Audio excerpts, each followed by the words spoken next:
സ്വർണത്തിന് വേണ്ടി കൊലപ്പെടുത്തിയതോ? വയോധികയുടെ പ്രവർത്തിയിലേക്കാണ്. എറണാകുളം പെരുമ്പാവൂരിൽ വയോധികയെ മരിച്ച നിലയിൽ കണ്ടെത്തി. കൊലപാതകമാണെന്ന നിഗമനത്തിലാണ് പോലീസ് ഉള്ളത്.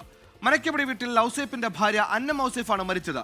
സ്വർണം നഷ്ടപ്പെട്ടിട്ടുണ്ട്, ശരീരത്തിൽ മുറിപ്പാടുകളുമുണ്ട്. ഇതാണ് കൊലപാതക സംശയം ബലപ്പെടുത്തുന്നത്.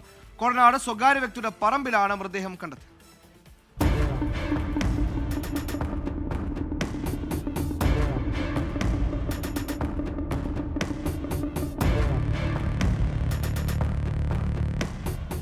പെരുമ്പാവൂർ കോടനാട് തോട്ടുവ കൃഷ്ണൻകുട്ടി റോഡിന് സമീപം സ്വകാര്യ വ്യക്തിയുടെ പറമ്പ് നോക്കി നടത്തുകയാണ് മരിച്ച അന്നം ഔസേഫ്. ഇന്നലെ ഏറെ വൈകിയിട്ടും വീട്ടിലെത്താത്തതിനെ തുടർന്ന് മകൻ നടത്തിയ അന്വേഷണത്തിലാണ് മൃതദേഹം കണ്ടെത്തിയത്. വയോധികയുടെ ശരീരത്തിൽ മുറിപ്പാടുകളുണ്ട്. കൂടാതെ ദേഹത്തുണ്ടായിരുന്ന 5 സ്വർണ്ണവളകളിൽ 3 നഷ്ടപ്പെട്ടിട്ടുണ്ട്. വസ്ത്രത്തിലും മൃതദേഹത്തിന്റെ സമീപത്തും ചോരക്കറയുണ്ട്. കവർച്ചയുടെ ഭാഗമായി കൊലപ്പെടുത്തിയതാണോ എന്ന സംശയത്തിലാണ് പോലീസ്. CCTV ദൃശ്യങ്ങൾ കേന്ദ്രീകരിച്ചാണ് പോലീസ് അന്വേഷണം. വിരലടയാള വിദഗ്ധരും ഫോറൻസിക് സംഘവും സ്ഥലത്തെത്തി പരിശോധനകൾ നടത്തി.